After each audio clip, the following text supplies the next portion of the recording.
Hello student, मैं सनी आप सभी का स्वागत करता हूं आपके अपने चैनल जिसका नाम है इलेक्ट्रिकल रिसर्च एकेडमी।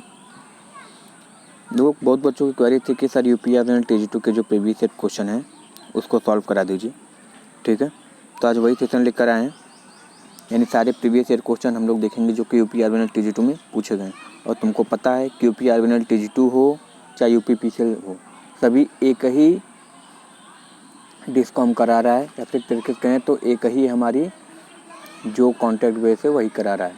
ठीक है, तो ये पक्का प्रोबेबिलिटी बनती है कि इसका क्वेश्चन उसमें यूपीपीसीएल में ज़रूर पूछेगा। ठीक है, यानी अगर तुम सारे सेट के क्वेश्चन लगा लेते हो तो कम से कम 40 से 45% कन्फर्म चांस है कि इसके ही क्वेश्चन उसमें रिपीट होंगे। हो सकता है थोड़ा बहुत इधर उधर घुमा दें। ठीक है, तो सेशन पसंद आए तो इसको लाइक करो, शेयर करो, और चैनल पे न हो तो इसको सब्सक्राइब जरूर कर लो। ठीक है, तो आज का सेशन स्टार्ट करेंगे। सारे यूपीएससी और TG2 के जो प्रीवियस ईयर क्वेश्चन है उसको देखेंगे इन सब हमारे सेशन में। ठीक है, तो देखो पहला क्वेश्चन क्या है कि which of the following is an electrical property of insulating material. यानी हम क्या चाहेंगे कि कोई इलेक्ट्रिकल प्रॉपर्टी कोई इंसुलेटिंग मटेरियल हो तो उसकी कैसी प्रॉपर्टी होनी चाहिए। क्या डेंसिटी अधिक होनी चाहिए? नहीं सर, डेंसिटी अधिक होगी तो यूनिफॉर्म क्या होता है सर, भारी हो सकता है। विस्कोसिटी अच्छी होनी चाहिए? नहीं सर, विस्कोसिटी कम होनी चाहिए या ज़्यादा नहीं होनी चाहिए। मतलब बेसिकली ये बोल रहा है कम ज़्यादा मतलब नहीं, मगर मतलब ये है कि किस मैटर पे ज़्यादा हम उस पर फोकस करते हैं। तो हमारा वो फोकस क्या होना चाहिए सर, डायलेक्ट्रिक कांस्टेंट होना चाहिए। क्या किस पे फोकस होना चाहिए सर, डायलेक्ट्रिक कांस्टेंट होना चाहिए। जिसकी इकाई कभी कोई पूछता है तो याद रखना है kV पर mm होता है, या kV पर सेंटीमीटर, या kV पर मीटर, कुछ भी लिख सकता है। ठीक है, चलो अगला क्वेश्चन देखते हैं क्या होगा। तो इसका ऑप्शन नंबर ए सही हो जाएगा। चलो अगला क्वेश्चन है क्वेश्चन नंबर 2 कि usually lap winding is prefer for. जैसे हम जानते हैं वाइंडिंग दो प्रकार की होती है, तो लैप होती है या वेब होती है, या एक फ्रॉग वाइंडिंग भी होती है। फ्रॉग वाइंडिंग क्या होती है, लैप और वेब दोनों का मिश्रण होता है। तो अधिकतर हम जो अगर लैप वाइंडिंग की बात करते हैं तो हम जानते हैं सर जी लैप में क्या होता है, समानांतर पथों की संख्या पोल के बराबर होती है। पहली ये कहानी याद रखना जो अधिकतर पूछी जाती है। दूसरी सर जो लैप वाइंडिंग होती है वो किसके लिए उपयोग की जाती है, तो लैप वाइंडिंग में उपयोग की जाती है हमारी लो वोल्टेज और हाई करंट के लिए यूज़ की जाती है। तो इसको याद रखना किसके लिए सर, लो वोल्टेज और हाई करंट के लिए। तो यहाँ पे साफ साफ लिखा है सर स्मॉल वोल्टेज होना चाहिए और लार्ज करंट होनी चाहिए। किसमें, DC मशीन में। ठीक है, बाइंडिंग चैप्टर बहुत ज़्यादा इंपॉर्टेंट है जो उसको पढ़ के जरूर जाना। ठीक है, समझ में आया। चलो अगला क्वेश्चन देखते हैं क्या पूछा है। अगला क्वेश्चन है कि magnetomotive force in magnetic circuit analogous to. जैसे मैग्नेटोमोटिव फोर्स हमारे मैग्नेटिक सर्किट में होता है तो इलेक्ट्रिक सर्किट में क्या होता है। तो हम जानते हैं कि जैसे मैग्नेटिक सर्किट में MMF होता है उसी तरह इलेक्ट्रिक सर्किट में EMF होता है। जैसे ही MMF सर्किट में फ्लक्स होता है उसी तरह इलेक्ट्रिक सर्किट में करंट होता है। जैसे ही मैग्नेटिक सर्किट में रिलक्टेंस होता है तो इलेक्ट्रिक सर्किट में क्या होती है, हमारी रेसिस्टेंस होती है। जैसे मैग्नेटिक सर्किट में परमियंस होती है, इसमें क्या होती है, कंडक्टेंस होती है। तो यहाँ पे ऑप्शन नंबर बी सही हो जाएगा, इसको याद रखना है। सही है, चलो अगला क्वेश्चन देखते हैं। अगला क्वेश्चन क्या पूछा है कि two way switch for domestic lighting is use for. Two way switch का प्रयोग हम कहाँ करते हैं, यानी टू वे स्विच का कहाँ प्रयोग करते हैं। टू वे स्विच मतलब तुम चाहो तो एक बल्ब को दो जगह से तुम क्या कर सकते हो, कंट्रोल कर सकते हो। तो एक ही बल्ब को दो जगह से या एक ही बल्ब को तीन जगह से करते हैं तो इंटरमीडिएट स्विच लग जाती है। मगर जब एक ही बल्ब को दो जगह से तुम कंट्रोल करते हो तो उसमें टू वे स्विच का प्रयोग होता है। और ये हम कितने प्रयोग करते हैं, स्टेज केस बोल लो, जीने का केस बोल लो, या फिर सीढ़ी वाले केस बोल लो। सही है, चलो अगला क्वेश्चन देखते हैं।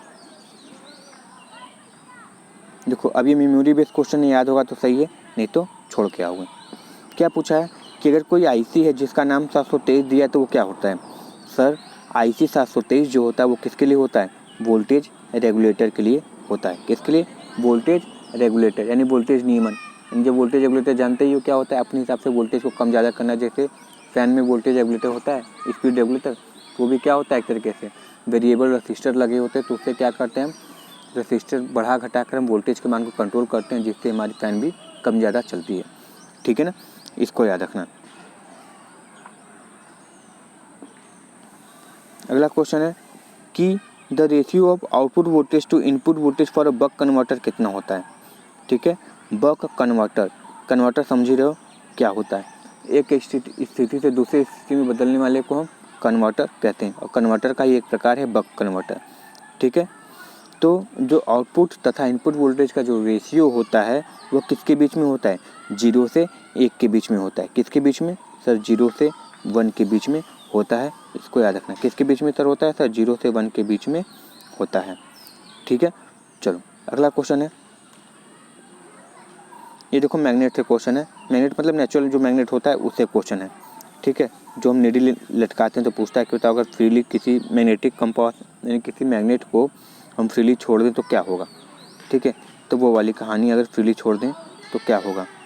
ठीक है, क्वेश्चन क्या है कि कंपास नीडल को उत्तरी ध्रुव जिस दिशा में इंगित करता है, यानी कंपास नीडल होती है, तुम देखते हो कि अगर उसको प्रेस करते हो तो तुमको दिखाता है तुम किस दिशा में हो या किस दिशा में उसको रखे हुए कंपास को, उसकी बात बोल रहा है। तो जो नीडल है वो उत्तरी दिशा में है।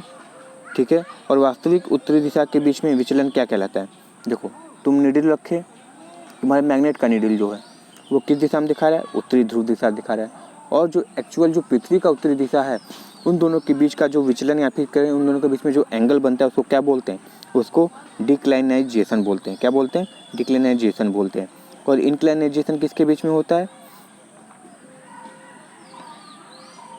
जो सॉरी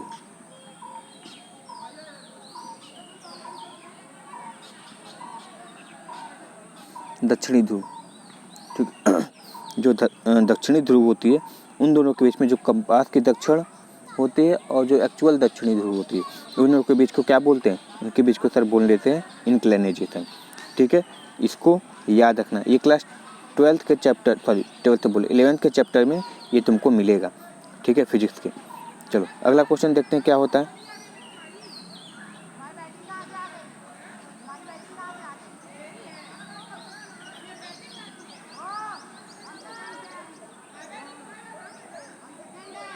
आठवां क्वेश्चन कि यूनिवर्सल मोटर की एफिशिएंसी कितनी होती है। देखो स्मॉल यूनिवर्सल मोटर है उसकी एफिशिएंसी ज़्यादा नहीं होती, क्योंकि जानते हो यूनिवर्सल मोटर डीसी एसी दोनों पे काम करता है, तो डीसी पे चलता है तो एफिशिएंसी ज़्यादा हो भी जाती है, मगर एसी पे चलने से क्या होता है उसकी एफिशिएंसी कम हो जाती है, स्पार्किंग ज़्यादा होने लगता है, जिससे लॉस भी ज़्यादा बढ़ जाती है। ठीक है, तो यूनिवर्सल मोटर की जो एफिशिएंसी है वो ज़्यादा न रहकर कितनी रह जाती है, केवल और केवल 30% ही रह जाती है।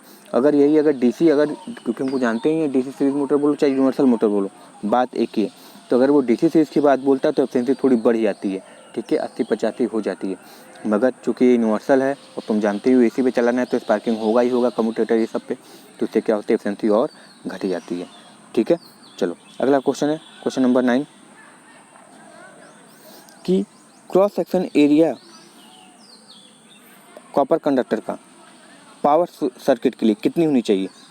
ठीक है, तो इसको याद रखना, किससे कम नहीं होनी चाहिए। देखो याद रखना, अगर एल्युमिनियम की बात करते हो तो एल्युमिनियम के लिए कितनी होनी चाहिए, 1.5 किसके लिए होनी चाहिए सर, लाइटिंग सर्किट के लिए। एक्चुअली ये क्वेश्चन को समझ में नहीं आया, ठीक है, इसलिए बोल रहे हैं। देखो जब लाइटिंग होती है तो एल्युमिनियम की बात करते हैं तो 1.5 हो जाती है। ठीक है, और ये पावर की बात करते हो, एल्युमिनियम की बात कर रहे हैं तो कितनी हो जाती है, 2.5 mm² हो जाती है। किसके लिए, एल्युमिनियम के लिए। फिर अगर यही तुम कॉपर की बात करते हो तो पावर के लिए लाइटिंग के लिए कितनी हो जाती है, 1 mm² हो जाती है, और अगर ये पावर की बात करते हो तो 1.5 mm² हो जाती है। मगर हालांकि इसमें आंसर क्या दिया है, डी दिया है 2.5 mm², तो तुम समझ लेना कैसे किया, क्योंकि 1.25 mm तो होगा नहीं, इसलिए 2.5 mm² इसका सही आंसर हो जाएगा। ठीक है, चलो अगला क्वेश्चन देखो क्या बोला है, प्योर मेटल का टेम्परेचर कोफिशिएंट क्या है। सिंपल भाषा में यही पूछा है तुमसे कि अगर तुम क्या कर रहे हो, टेम्परेचर बढ़ा रहे हो तो तुम्हारा रेसिस्टेंस भी बढ़ता है, जो कि मेटल में पाया जाता है, और जो सेमीकंडक्टर या इंसुलेटर होता है वो नेगेटिव होता है। तो इसमें कौन सी टेम्परेचर कोफिशिएंट होती है, पॉजिटिव टेम्परेचर कोफिशिएंट होती है, यानी प्लस अल्फा होता है। इसको याद रखना, तो आंसर क्या हो जाएगा, पॉजिटिव टेम्परेचर कोफिशिएंट। ये किसका है सर, ये हमारा है सेमीकंडक्टर या इंसुलेटर बोल लो, उसकी बात है, इलेक्ट्रोलाइट के सब जितने भी होते हैं। ठीक है, चलो अगला क्वेश्चन देखो फिर वही क्वेश्चन है, याद रखना पड़ेगा, याद रखोगे तो हो जाएगा, नहीं छोड़ के चले जाना, ठीक है। और ऐसे क्वेश्चन कुछ होते हैं क्योंकि सभी चीज़ें याद नहीं हो सकती, कुछ चीज़ें छोड़नी भी पड़ती हैं। क्वेश्चन क्या है, which of the following IC is a voltage regulator, निम्न में से कौन सा वोल्टेज रेगुलेटर है आईसी। तो जिस आईसी पे ये नाम लिखा होगा या ये नंबर छपा होगा, हर आईसी पे नंबर छपा होता है, उसको क्या बोलते हैं, आईसी 7805, ठीक है। चलो अगला क्वेश्चन देखो, मेमोरी बेस्ड है तो इसमें समझाने की कोई ज़रूरत है नहीं जी, देखो मेरी सिंपल बात ये है। चलो इनमें से मूविंग आयरन टाइप का एडवांटेज क्या नहीं है। देखो मूविंग आयरन क्या होता है हमारी सर, पहली कहानी सर एसी डीसी दोनों पे चलती है, हाँ सर चलती है, कोई दिक्कत नहीं है। लो कॉस्ट होती है, हाँ सर लो कॉस्ट होती है क्योंकि इसमें वाइंडिंग नहीं होती है, तो वाइंडिंग नहीं होती है तो आराम से क्या हो सकता है, ये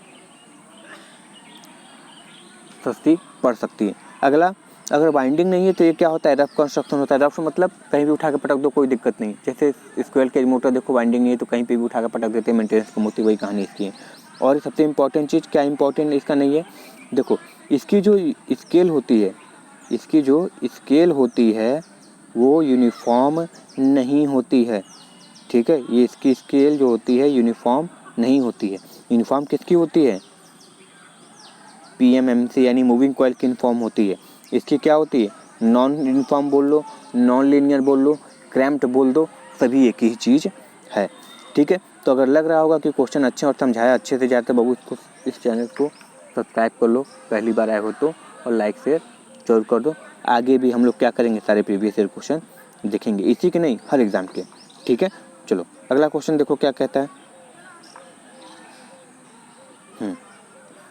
slip rings of slip ring induction motor किसके बने होते हैं। पहली कहानी देखो, क्वेश्चन बहुत ज़्यादा पूछता है, बच्चे फंसते हैं कि स्लिप रिंग में कितने स्लिपों का प्रयोग किया जाता है। तो स्लिप रिंग में सर 3 स्लिप रिंग का प्रयोग किया जाता है। स्क्वायर केज में सर 0 स्लिप रिंग होता है। अल्टरनेटर या सिंक्रोनस मोटर की बात करें तो सर 2 स्लिप रिंग का प्रयोग किया जाता है, ठीक है। 302 हो गए, सही है, इसको याद रख लेना। दूसरी कहानी सर ये बनी किसकी होती है, तो सर ये बनी होती है हमारी फॉस्फर ब्रॉन्ज की बनी होती है, किसकी, फॉस्फर ब्रॉन्ज की बनी होती है, ठीक है। चलो आगे देखते हैं। कॉर्क स्क्रू रूल का प्रयोग किस लिए करते हैं, तो सर कॉर्क स्क्रू नियम का प्रयोग हम इसलिए करते हैं कि इससे हम पता कर सकते हैं कि चुंबकीय क्षेत्र की दिशा क्या होती है। कॉर्क स्क्रू मतलब, कॉर्क मतलब समझ रहे हो, विस्की वोडका लोगे तो उसमें लकड़ी की एक ढक्कन लगी होती है, उसको कॉर्क बोलते हैं, ठीक है। और उसको खोलना बहुत गर्व की बात होती है, एरू गैरू नहीं खोलते हैं, ठीक है। जब किसी को सम्मान देना होता है तो उससे खुलवाते हैं वो, ठीक है, बियर वेयर की बोतल, ठीक है ना, इसको याद रखना। तो क्या होता है, जब उसको तुम क्लॉकवाइज घुमाते हो तो वो कसता चला जाता है, ठीक है, यानी नीचे चला जाता है, और जब एंटी क्लॉकवाइज घुमाते हो तो वो ऊपर चला आता है। तो जब तुम क्लॉकवाइज घुमाते हो तो जिस दिशा में घुमाते हो वो किसकी दिशा हो जाती है, तुम्हारी चुंबकीय क्षेत्र की दिशा हो जाती है, ठीक है। और दूसरी जिस दिशा में वो उसका विस्थापन हो रहा है, जब तुम क्लॉकवाइज घुमाते हो तो वो अंदर की तरफ जाता है ना, यानी नीचे की तरफ जाता है, तो वो क्या हो जाती है, तुम्हारी धारा की दिशा हो जाती है।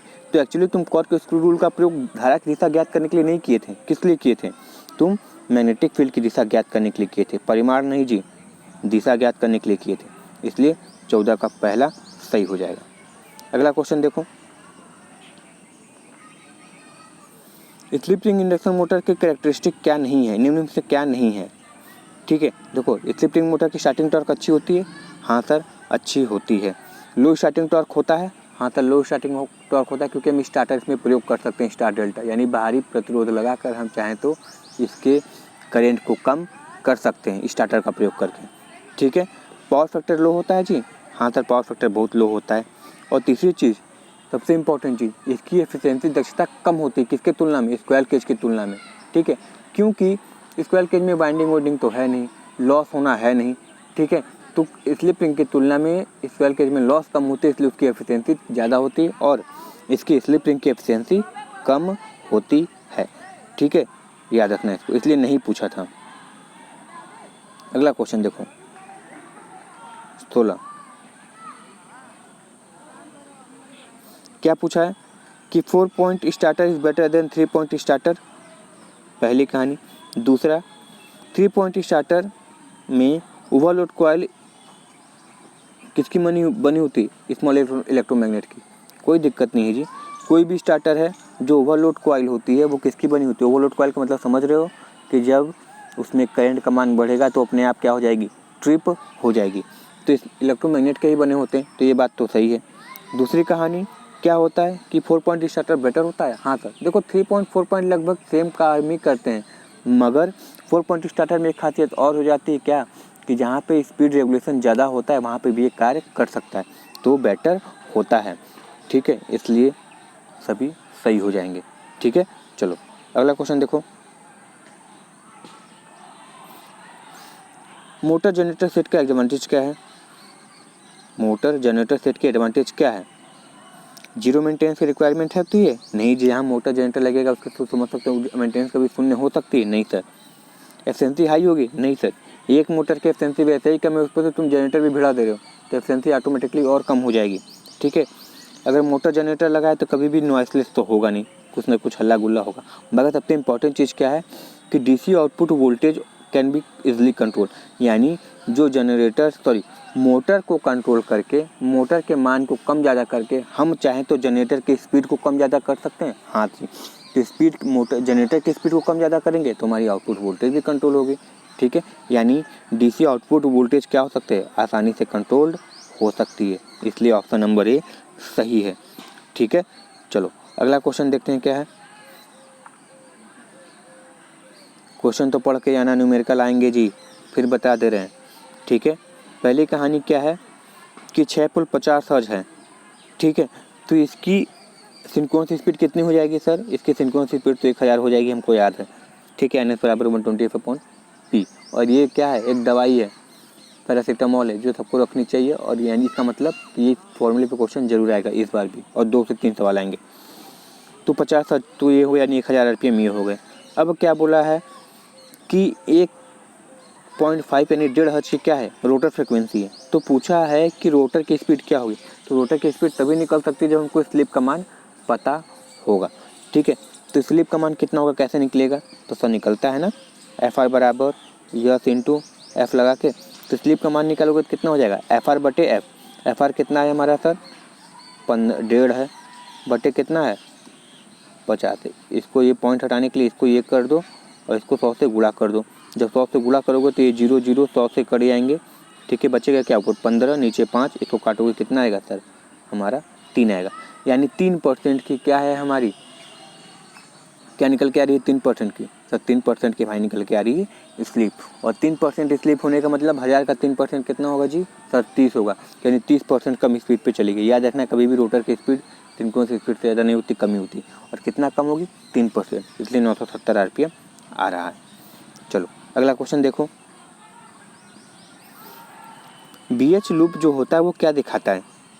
सबसे इंपॉर्टेंट चीज़ है, BH लूप क्या दिखाता है सर? हमेशा ये दिखाता है कि उसमें हिस्टैरिसीस लॉस कितने होंगे, उसी को BH लूप कहते हैं या फिर हिस्टैरिसीस लूप बोलते हैं। ठीक है, तो जो हिस्टैरिसीस लूप है वो जो हिस्टैरिसीस लॉस है या फिर जो आयरन लॉस है वो किसको दिखाता है sir? Iron loss magnetic property को दिखाता है। इसलिए तो बोलते हैं कि सर लॉस कम करने के लिए कम से कम हमको सर सिलिकॉन स्टील का तो प्रयोग करने दीजिए। ठीक है, याद रखना, तो मैग्नेटिक प्रॉपर्टी को दिखाता है।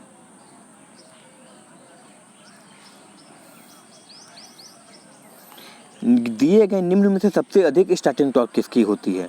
सबसे, ऑप्शन के हिसाब से बताना है। तो वैसे तो हम जानते हैं कि स्टार्टिंग टॉर्क तो सबसे भयंकर DC सीरीज की होती है, फिर उसके बाद स्लिप रिंग की होती है। और जब सिंगल फेज में आते हैं, देखो DC मोटर में आते हैं तो DC सीरीज, 3 फेज में आते हैं तो स्लिप रिंग, और सिंगल फेज में आते हैं तो कैपेसिटर स्टार्ट मोटर के हो जाते हैं।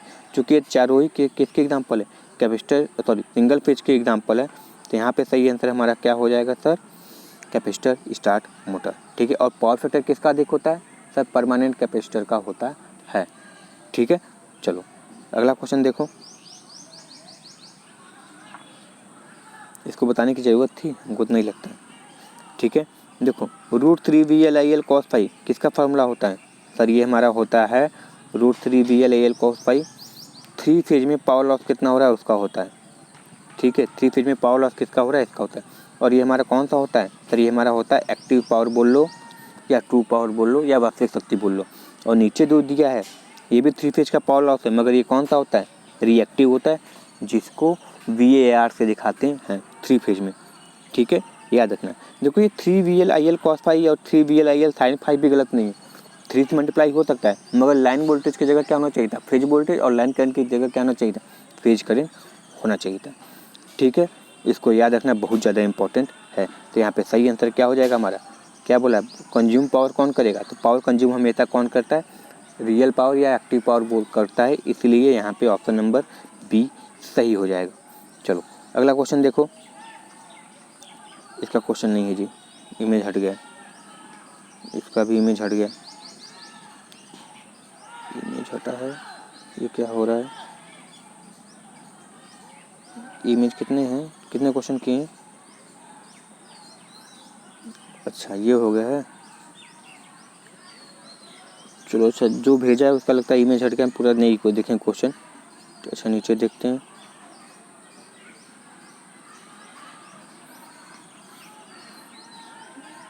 क्वेश्चन ठीक से भेजा नहीं, पूरा डाउनलोड नहीं किया। ठीक है चलो 26 क्वेश्चन कर लिए और तुमको आइडिया लग गया किस टाइप के क्वेश्चन मिले होंगे। ठीक है, तो और क्वेश्चन आगे कल किया जाएगा। ठीक है, तब तक के लिए यहीं पे रहने देते हैं, मिलते हैं नेक्स्ट वीडियो में। Thank you very much and all the very best.